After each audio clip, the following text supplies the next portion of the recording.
Olá, seja muito bem-vindo a mais um vídeo. Que bom demais ter você aqui para que a gente possa conversar sobre assuntos da Bíblia, sobre as coisas que estão acontecendo aí na atualidade. E eu tenho certeza que você vai ser abençoado. Então fica comigo aqui até o final, porque hoje nós vamos falar sobre casamento.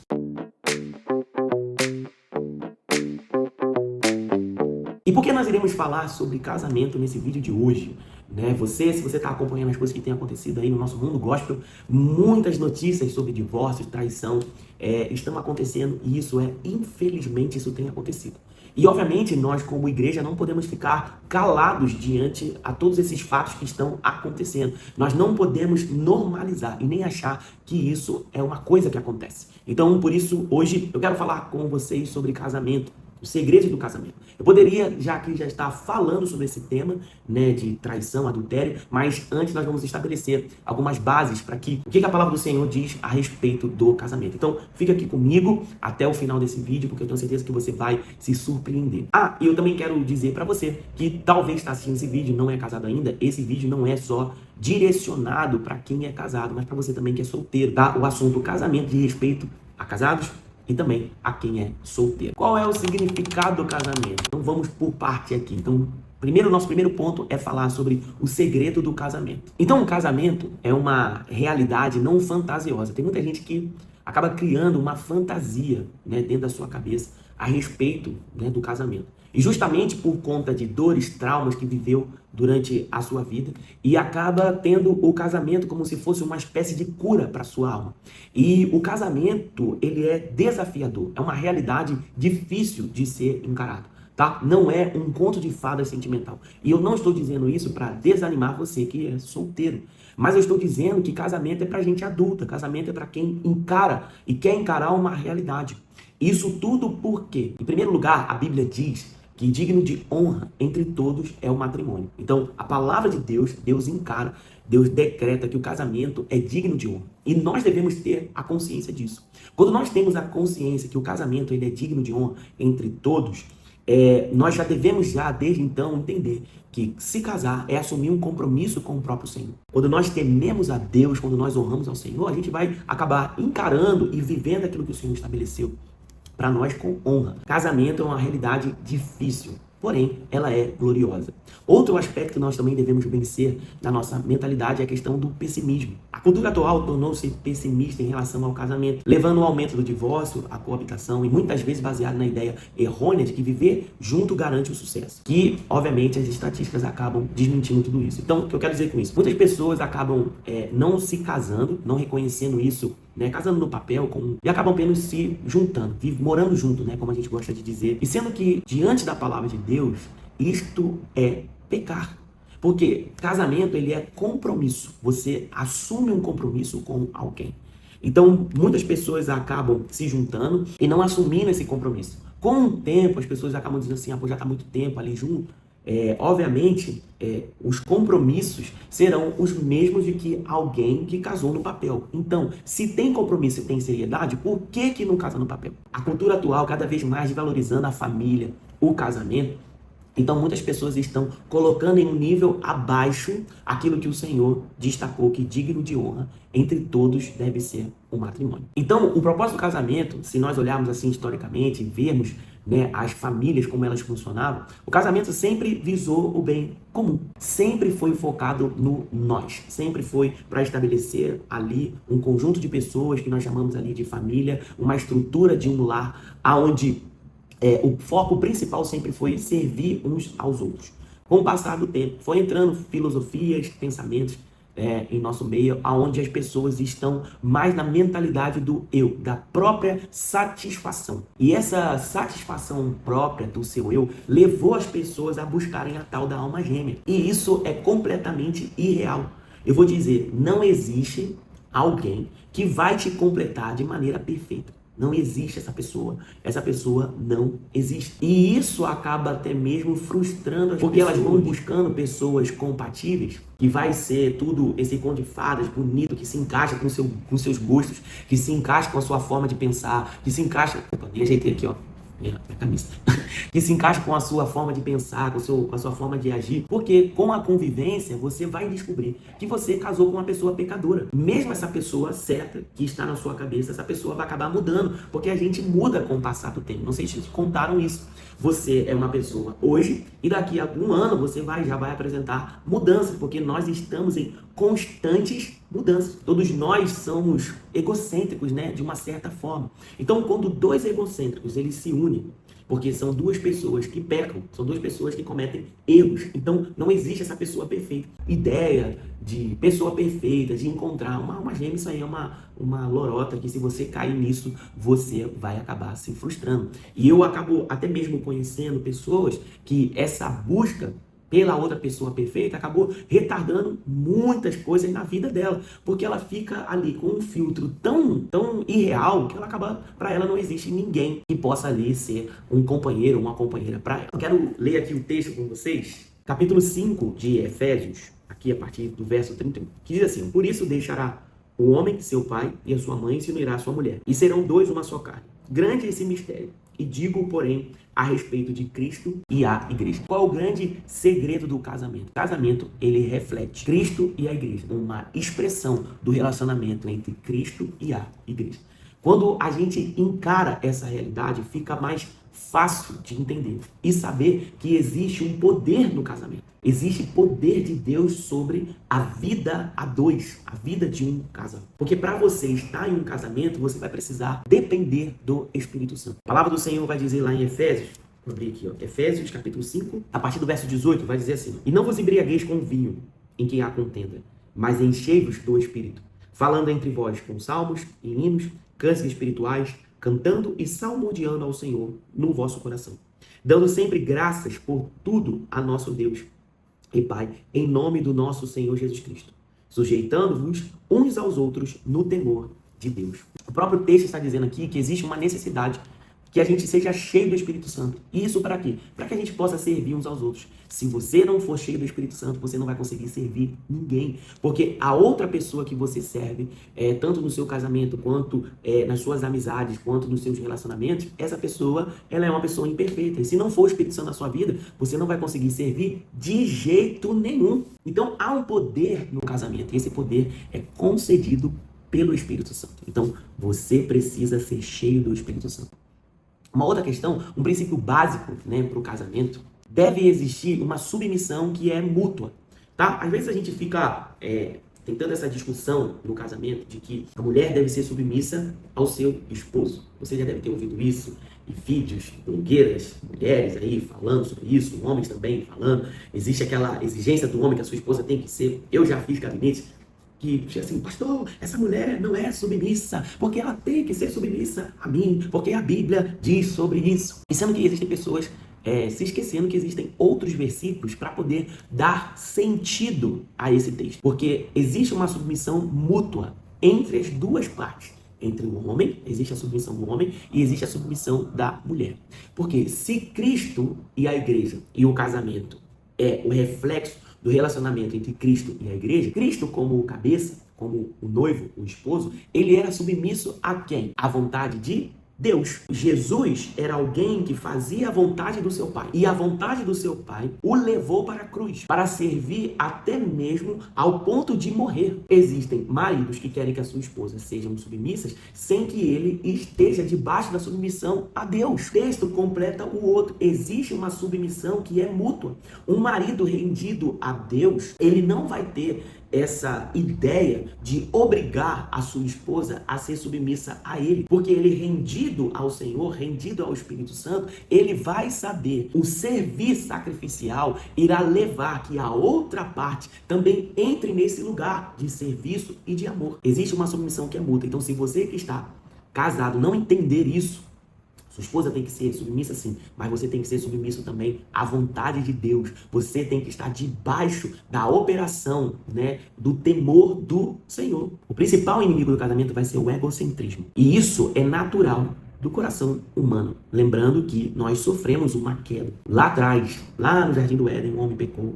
O pecado entrou no mundo. E agora nós estamos sendo transformados por essa palavra. Partindo-se do ponto que nós não somos perfeitos, obviamente, a gente vai manifestar algumas imperfeições. Você sabe muito bem por quantas vezes você queria fazer a sua vontade em detrimento dos outros. Quantas vezes você se sentiu injustiçado.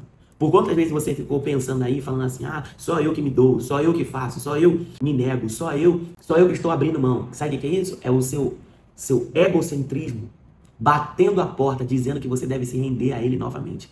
Então, por isso que eu disse que o casamento, ele é um desafio. Por quê? Porque você vai estar sempre ali tendo que lidar com essa vontade da sua alma, vontade dessas questões que nós precisamos renovar a mente todos os dias, fazendo com que a gente volte a quem nós éramos. Você não pode deixar o ego te dominar. Você não pode deixar as feridas do passado dominar você. Porque às vezes você pode ter sofrido coisas no passado, como por exemplo, existem muitas pessoas que elas foram abandonadas. E aí elas entram no casamento com medo que isso se repita.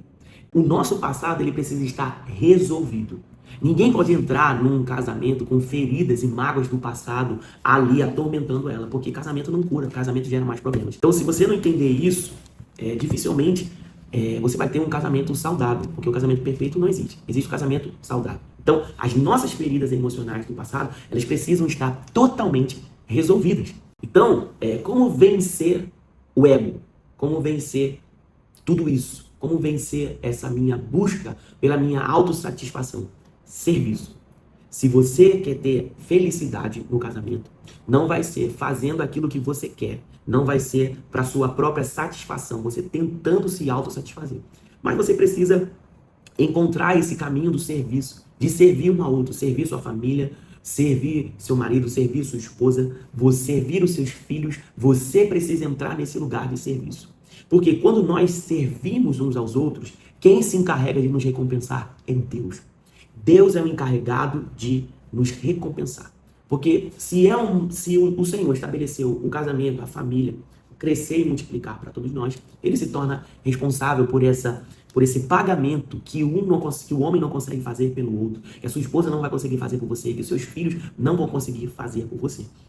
Porque imagina só, você serve, a sua família e esse abrir mão, dos desejos, isso vai colocando a recompensa em um patamar muito alto.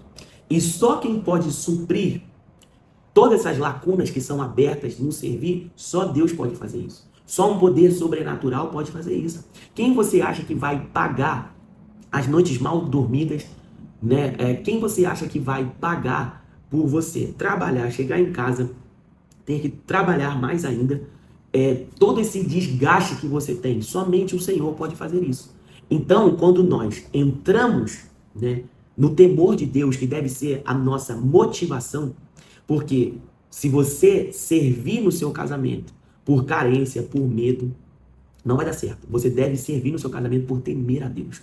Porque a nossa reverência ao Senhor é o alicerce principal e único e fundamental para que o nosso casamento ele entre num fluxo, de uma vida no Espírito Santo. A essência do casamento é o amor como uma ação e um compromisso. A Bíblia ela não mede, o amor pelo sentimento ou desejo de receber, mas pela disposição de se doar e se compreender. O casamento é uma aliança e não simplesmente, um contrato de consumo. Então, amar é estar compromissado. Você precisa estabelecer um compromisso de amar a sua esposa, o seu marido. E isso envolve ações. Ações que por muitas vezes são até mesmo simples. Essa semana mesmo, a minha esposa estava trabalhando e eu estava cuidando do meu filho em casa e eu estava com muita dor de cabeça. E a pia estava lotada de louça. Eu tinha uma desculpa muito boa. Eu estava com muita dor de cabeça, passando mal. Mas eu olhei para aquelas louças e falei, eu preciso amar minha família, eu preciso amar minha casa, eu preciso amar minha esposa. Eu fui lá e lavei aquela louça. Na minha cabeça, isso foi uma ação de amor. Porém, também envolve compromissos com o lar. Porque se eu olhar aquela tarefa simplesmente como pura obrigação, vai ser pesado e enfadonho. Mas se eu envolver o amor e fizer isso pela minha casa, pela minha família, tudo se torna mais leve. Nós estamos em uma aliança e não numa relação de consumo. Numa relação de consumo, as necessidades do indivíduo superam o relacionamento. Na aliança, o bem do relacionamento tem precedência sobre as necessidades imediatas. Então, quando nós estamos em uma relação de consumo, a gente vai só priorizar o que nós precisamos. Mas em uma aliança, nós vamos estar compromissados com o bem comum. Então, você precisa superar um pensamento errado que às vezes se infiltra dentro das casas. O nosso compromisso com a aliança e com o amor, que são ações, eles não podem ser moedas de troca. Você não pode fazer algo visando algo em troca. Porque vai chegar uma hora que isso não vai funcionar. E você vai parar de fazer porque não tem ninguém te dando algo em troca. Então, a gente faz porque nós temos um compromisso com o Senhor. Nós devemos ter uma ação porque nós amamos. E toda essa ação ela vai acabar gerando sentimentos, né, de cuidado, de estar realizado. Por isso você deve ter ações, né, não visando receber alguma coisa em troca, tá bom? Essa história de ficar fazendo alguma coisa em troca, por mais que às vezes a gente brinque, estou plantando uma semente, né? É óbvio que nossas ações de amor vai gerar mais cumplicidade, mais aproximação, mas o objetivo principal não é fazer para que o outro faça. Nós devemos fazer porque temos um compromisso com o Senhor. Então, a missão do casamento, ela vai estabelecer entre duas pessoas uma amizade. E essa amizade, ela é maior do que aquelas amizades que você tinha quando solteiro. Porque a amizade que se estabelece em um casamento é uma amizade espiritual. É uma amizade que flui a muito além das amizades fortes que nós tivemos e laços que nós tivemos, né, que são até duradouros, quando ainda éramos solteiros. Porque o propósito fundamental do casamento é estabelecer essa amizade espiritual, ajudando o cônjuge a se tornar a pessoa que Deus criou para ser. Quão satisfatório é quando a gente entende isso, de você auxiliar e ajudar e promover a pessoa que está perto de você para ela ser exatamente aquilo que Deus criou ela para ser. Então você não se casa com a outra pessoa e você não estabelece a sua opinião sobre as coisas. Você estabelece a vontade de Deus para a vida dessa pessoa. Então você vai fazer de tudo para servir, para que ela se torne aquilo que Deus determinou para a vida dela. Então, quão maravilhoso é a gente, em uma relação de casamento, impulsionar o outro para ser aquilo que Deus chamou para ser. Então, seja uma ponte, não seja um muro. Então, essa amizade espiritual vai ser para que você seja essa pessoa que é uma ponte, para que o seu cônjuge, o seu esposo, a sua esposa se torne aquilo que Deus a chamou para ser. A Bíblia também diz que não é bom que o homem esteja só. Então, o casamento ele vai criar cumplicidade. O casamento ele vai criar companheirismo. Ô irmão, como bom é você ter alguém. E esse ter alguém, ele vai se manifestar principalmente na fase da velhice. Eu acho muito bonito quando eu vejo dois casais assim de velhinhos assim juntos, de mão dadas, caminhando, fazendo tudo juntos. Porém, para se chegar nesse estágio, tudo foi antes plantado, né? Antes, no seu período de juventude, durante os primeiros anos de casamento, né? Os seus 10, os seus 20, para depois usufruir quando for 30, 40 anos de casamento. Nós casamos e entendemos a visão bíblica do casamento, nós entendemos sobre santificação. Nós entendemos que o futuro, ele é glorioso. Nós entendemos e investimos no nosso casamento, sabendo a obra preciosa e maravilhosa que o Senhor está fazendo através da nossa vida, na vida do nosso cônjuge. Lembrando que a cada dia que passa, se torna mais glorioso, se torna mais precioso estar em um casamento. Então tenha o seu cônjuge como seu melhor amigo, tenha a sua esposa como a sua melhor amiga. Eu já vi pessoas assim, nosso casamento acabou porque nós nos tornamos amigos. E eu não entendo o que as pessoas dizem com relação a isso. Na verdade, elas estão dizendo que a atração física acabou. E o casamento ele nunca foi estabelecido para que a atração física seja ali o que vai medir, né? Sempre foi a amizade. Sempre foi essa amizade espiritual. A atração física, ela faz parte, ela deve estar presente. Mas o que vai estabelecer ser duradouro é o compromisso que nós temos. Deus deve estar em primeiro lugar. E depois disso, o seu casamento. O casamento está acima dos filhos. E entenda isso que eu estou falando. Filhos são flechas que estão na aljava. Mas vai chegar uma hora que essas flechas vão sair da aljava. E o que vai restar é um casamento. Então, priorize o seu casamento. O seu casamento é mais importante que os seus amigos, que os seus outros compromissos. Priorize isso. Escute, ouça, perceba o que o seu cônjuge tem falado acerca do casamento e como está o relacionamento de vocês. Porque quando existem algumas coisas que acabam dividindo a energia do casamento, quando uma das partes prioriza mais os amigos do trabalho, prioriza mais os seus pais, o casamento vai perdendo a força. E tudo aquilo que não é uma prioridade, ela tende a ficar cada vez mais perdida e desgastada. Então, cuide do seu casamento. E fique ligado aqui, nos próximos vídeos nós vamos estar falando, debatendo sobre o casamento, falando sobre essas questões que envolvem, né, a vida de um casal dentro da igreja. Então, beijo no seu coração. Espero que você tenha gostado desse vídeo. Indique ele para mais pessoas. Comente aqui embaixo o que você achou, o que você gostaria também de saber acerca desse tema, casamento, tá bom? Beijo grande e eu te aguardo no próximo vídeo, toda semana, vídeo novo aqui.